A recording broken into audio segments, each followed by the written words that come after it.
جس انجینئر کی تم باتیں سن رہے ہو اور جس کی باتوں پر تم عمل کر رہے ہو، جسے تم نے آج بہت بڑا عالم دین تصور کر کے رکھا ہے، اس کا استاذ ختم نبوت کا منکر ہے۔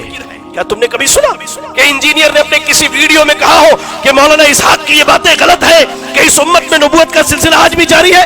نہیں کہا اس نے، نہیں کہا اس نے، پھر بھی تم انجینئر کو سنتے ہو۔ نوجوانوں تم کہاں جا رہے ہو؟ اسحاق جہالوی اس کا نام ہے، اسحاق جہالوی، مولانا اسحاق کے نام سے لوگ اسے جانتے ہیں، بڑا مشہور ہے۔ جو انٹرنیٹ سے جڑے ہیں ان سب کو معلوم ہے میں کس کے بارے میں کہہ رہا ہوں۔ مولانا اسحاق اپنی ایک ویڈیو میں کہتے ہیں کہ قادیانیوں نے یہ شبہ پیش کیا کہ تم درود پڑھتے اللہم صلی علی محمد وعلی آل محمد کما صلیت علی ابراہیم وعلی آل ابراہیم، تو ابراہیم کی آل و اولاد پر تم درود پڑھتے ہو، تو ابراہیم کی آل و اولاد میں خالی محمد صلی اللہ علیہ وسلم نہیں ہے، اور بھی لوگ ہیں جو قیامت تک آتے رہیں گے۔ قادیانیوں کا یہ شبہ ہے، تو اس میں کیا ہے کہ جو آئیں گے جن پر تم درود پڑھ رہے ہو وہ بھی نبی اور رسول ہوں گے۔ قادیانیوں کی یہ شبہ ہے، عام آدمی اس سے واقف نہیں ہے۔ مولانا اسحاق اس کے جواب میں کیا کہتے ہیں سنیے ذرا۔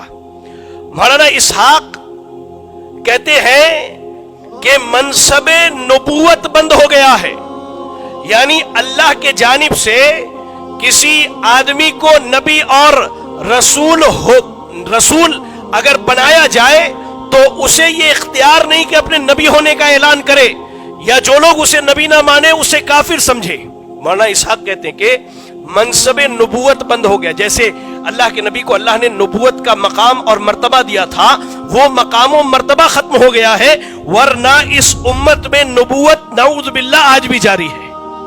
یہ مولانا اسحاق کا کہنا ہے کہ اس امت میں نبوت آج بھی جاری ہے، آج بھی جاری ہے۔ کہتے ہیں کہ جو لوگ اس امت میں نبی صلی اللہ علیہ وسلم کے بعد بھی نبی بنائے جائیں گے، ان کے مقام اور مرتبے پچھلے نبیوں سے بھی زیادہ ہوں گے۔ ہاں ایک چیز ہے کہ وہ اپنے نبی ہونے کا اعلان نہیں کر سکتے، مولانا اسحاق کہتے ہیں کہ وہ اپنے نبی ہونے کا اعلان نہیں کر سکتے۔ ان کے بقول یہ ہے کہ مرزا غلام احمد قادیانی کا صرف ایک جرم تھا، وہ یہ تھا کہ اس نے اپنے نبی ہونے کا اعلان کیا تھا، ورنہ اس امت میں مولانا اسحاق کے بقول نبوت آج بھی جاری ہے اور نبی آج بھی بنائے جائیں گے۔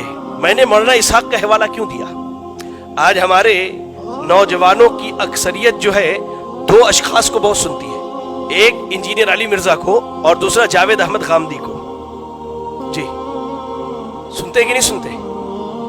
سنتے کہ نہیں؟ ارے بولو بھائی، امام کو حق ہے وہ پوچھ سکتا ہے جمعہ میں۔ سنتے کہ نہیں سنتے؟ انجینئر علی مرزا کو بڑا سنتے ہیں لوگ، جاوید احمد غامدی کو بڑا سنتے ہیں۔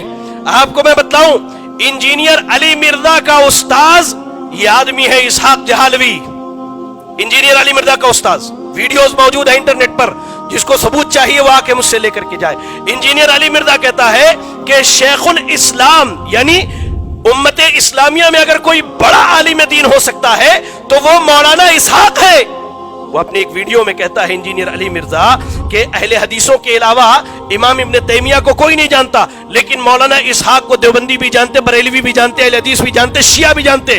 اس اعتبار سے شیخ الاسلام مولانا اسحاق ہوئے۔ بھائی تم جس کی راہ پر چل رہے ہو، جس انجینئر کی تم باتیں سن رہے ہو اور جس کی باتوں پر تم عمل کر رہے ہو، جسے تم نے آج بہت بڑا عالم دین تصور کر کے رکھا ہے، اس کا استاذ ختم نبوت کا منکر ہے۔ کیا تم نے کبھی سنا کہ انجینئر نے اپنے کسی ویڈیو میں کہا ہو کہ مولانا اسحاق کی یہ باتیں غلط ہیں کہ اس امت میں نبوت کا سلسلہ آج بھی جاری ہے؟ نہیں کہا اس نے، نہیں کہا اس نے، پھر بھی تم انجینئر کو سنتے ہو۔ نوجوانوں تم کہاں جا رہے ہو؟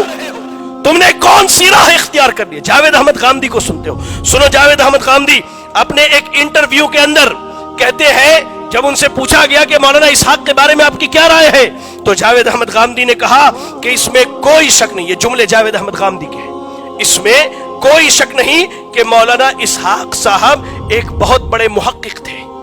جاوید احمد غامدی، نوجوانوں نے سن کر کے جاوید احمد غامدی کو میوزک حلال کر لیا۔ یہ داڑھی چٹے ہمارے معاشرے میں جتنے دکھتے ہیں نا نوجوان، اکثریت جاوید احمد غامدی کو سننے والے ہیں۔ ذرا سنو، جاوید احمد غامدی کے بقول مولانا اسحاق ایک بہت بڑے محقق ہے، اور یہ محقق کہتا ہے کہ اس امت میں نبوت کا سلسلہ جاری ہے، نعوذ باللہ ثم نعوذ باللہ۔